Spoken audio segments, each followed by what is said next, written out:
முடிந்தவர்களா முடியாதவர்களா? சரியான போட்டி, சரியான போட்டி.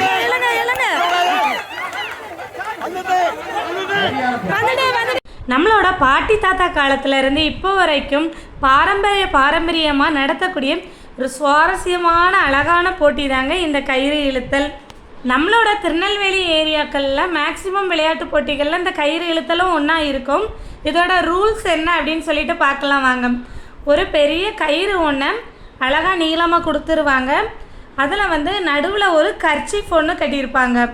நடுவில் இருக்க அந்த தூரத்துலேருந்து சேம் கொஞ்சம் தொலைவில் ஒரு கோடு ஒன்று போடுவாங்க. அதே சேம் தொலைவு எடுத்து இந்த சைடு ஒரு கோடு ஒன்று போடுவாங்க. இப்போ 2 டீம் இருக்குன்னா இப்போ ஒரு டீம் அந்த சைடு நிற்கும், ஒரு டீம் இந்த சைடு நிற்கும். மேக்ஸிமம் இதில் திருமணம் ஆனவங்க திருமணம் ஆகாதவங்க அந்த மாதிரி இருக்கும் போட்டி. கயிறு இழுக்கும்போது கர்ச்சீஃப் அப்படியே இந்த பக்கம் இந்த கோட்டை தாண்டி இந்த சைடு வந்துட்டுனா ஏ சைடு வின் ஆவாங்க. அப்படி இல்லாமல் இந்த கர்ச்சீஃப் அந்த சைடு பி சைடு தாண்டி போச்சுன்னா பி சைடு வின் ஆவாங்க. நம்ம ஊரில் இப்போ நடக்கக்கூடிய போட்டியில் திருமணம் ஆனவங்களுக்கும் திருமணம் ஆகாதவங்களுக்கும் தாங்க போட்டி நடக்கும். திருமணம் ஆனவங்களில் பெரிய பெரிய சீனியர்ஸ் அந்த காலத்தில் ஹீரோவாக இருந்தவங்க எல்லாருமே நிற்கிறாங்க. அதே மாதிரி இந்த சைடு நாங்கள் அவங்களுக்கு சலிச்சவங்க இல்லை, வாலிப பசங்க எங்கே வாலிப கெத்து இருக்குது அப்படின்னு சொல்லிட்டு கெத்தாக இந்த சைடு வாலிப பசங்க நிற்கிறாங்க. யார் வின் பண்ணுறாங்க அப்படின்னு சொல்லிட்டு நம்ம பார்க்கலாம். துடிதுடிப்பாக இருக்கக்கூடிய இளைஞர்கள் ஜெயிப்பாங்களா, அப்படி இல்லைனாக்கி ரொம்பவே அனுபவம் வாய்ந்த சீனியர் ஜெயிப்பாங்களா அப்படின்னு சொல்லிட்டு கீழே கமெண்ட் பண்ணுங்கள். நம்ம சொன்ன மாதிரியே 2 சைடும் ஆட்கள் நிற்க ஆரம்பிச்சிட்டாங்க. வலதுபுறம் இளைஞர்கள் நிற்கிறாங்க, இடதுபுறம் சீனியர்ஸ் நிற்க ஆரம்பிச்சிட்டாங்க. ஒவ்வொரு சைடும் 11 பேர் நிற்க சொல்லியிருக்காங்க. 2 சைடும் சேமான எண்ணிக்கையில் தான் ஆட்கள் நிற்கணும். இந்த சைடு 11 பேர், அந்த சைடு 11 பேர் சேர்ந்தாச்சு. சில டைமில் இந்த போட்டி நடக்கும்போது அப்படியே கயிறு 2 சைடும் இழுப்பாங்க, அப்படியே நடுவில் நிற்கும். இந்த சைடும் நகராது அந்த சைடும் நகராது, அவ்வளோ டைட்டாக பிடிச்சி இழுப்பாங்க. 2 சைடும் அவ்வளோ கெத்தாக இழுப்பாங்க. ஸோ இன்றைக்கி போட்டி எவ்வளோ விறுவிறுப்பாக போகுது அப்படின்னு சொல்லிட்டு பார்க்கலாம். இப்போ நடுவர் வந்துட்டாங்க. அவங்க நடுவில் கர்ச்சீஃப் ஒன்று கட்ட ஆரம்பிச்சிட்டாங்க. விளையாடுறதுக்கு முன்னாடி யார் எந்த சைடு நிற்கணும் அப்படிங்கிறத ஒரு காயினில் டாஸ் போட்டு முடிவு பண்ணிப்பாங்க. போட்டி ஆரம்பிக்கும் போதே 2 சைடு உள்ளவங்களும் இழுக்கக்கூடாது.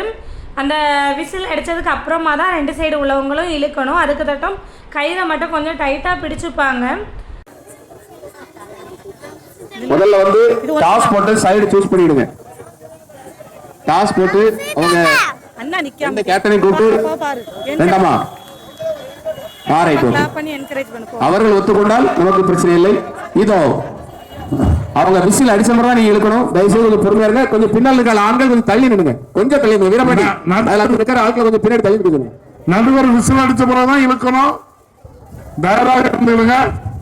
இதோ தயார் நிலையில் வடமிழுத்தல் போட்டி. திருமணம் முடிந்த ஆண்கள் முடியாத வாலிபத்தவர்களுக்கான வடமிழுத்தல் போட்டி. இதோ ரெடியாக சரியா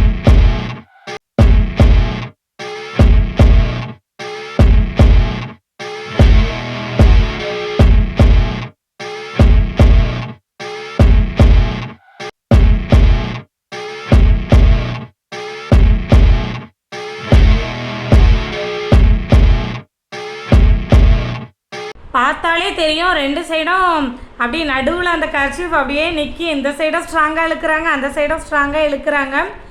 பசங்களாம் வேறு லெவலில் இழுக்கிறாங்க. ரொம்ப அப்படியே அவங்களோட எஃபெக்டை ஃபுல்லாக போட்டு இழுத்துட்ருக்காங்க. இப்போ கர்ச்சீஃப் கட்டுற பக்கம் அந்த சைடு போயிட்டு அதனால் சீனியர்ஸ் தான் வின்னர். இப்போ போட்டியோட ரூல்ஸ் படி 3 தடவை மொத்தம் போட்டி வைப்பாங்க. அதில் 2 தடவை யார் வின் பண்ணுறாங்களோ அவங்க தான் வின்னர். சப்போஸ் இப்போ சீனியர் வின் பண்ணியிருக்காங்க, மறுபடியும் அவங்களே வின் பண்ணிட்டாங்கன்னா அவங்க தான் வின்னர். 2 டைமோடையே போட்டி முடிஞ்சிடும். இப்போ 2வது டைம் அப்படியே சைடு மாற்றி விட்டுருவாங்க. அந்த சைடு உள்ளவங்க இங்கே போயிடுவாங்க, இந்த சைடு உள்ளவங்க அங்கே போயிடுவாங்க. ஸோ இப்போ சீனியர் வலது பக்கம் போயிட்டாங்க, யங்ஸ்டர்ஸ் அந்த சைடு போயிட்டாங்க. அதே சமயத்தில் கொஞ்சம் தள்ளி நின்னுங்க, அவர்களுக்கு இடையூறு இல்லாமல் தள்ளி நின்று போட்டியை கண்டுகளிங்கள் என்று மீண்டும் கேட்டுக்கொள்கிறோம். திருமணத்தின் தெற்கு பக்கம் மைதானத்தின் தெற்கு பக்கம் திருமணம் முடியாத ஆண்கள், வடக்கு பக்கம் திருமணம் முடிந்த ஆண்கள். நீங்களா நாங்களா பாத்துறோம்.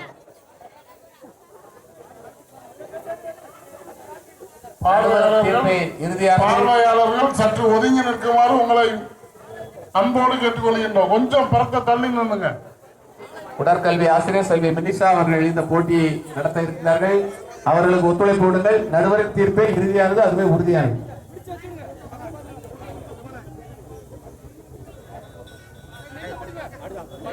சைடுல உள்ள ஆளை எண்ணிடுங்க. ஆத்தி சைடுல உள்ள ஆள் இருக்க கவுண்ட் பண்ணிடுங்க. ஓகேவா? தயவு செய்து அது மேல பக்கம் நிக்கிற ஆண்கள் தள்ளி போங்க. அவர் அங்க அந்த சைடு இருக்க உள்ள வந்துருவார். அவர் தள்ளி விட்டுருங்க. மேல பண்றாங்க. ரெடியாக உள்ளார்கள். இது ஆரம்பம். திருமணம் முடிந்த ஆண்களா, திருமணம் முடியாத ஆண்களா?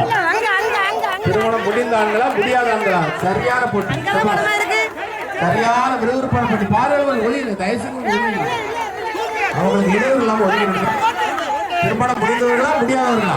சரியான போட்டி, சரியான போட்டி,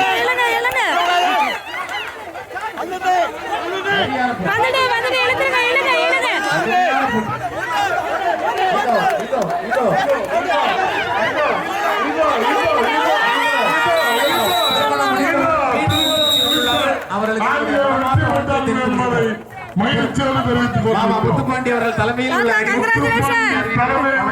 வாழ்த்துக்கள். முடியாத நபர்களுக்கு மகிழ்ச்சியோடு தெரிவித்துக் கொள்கிறோம்.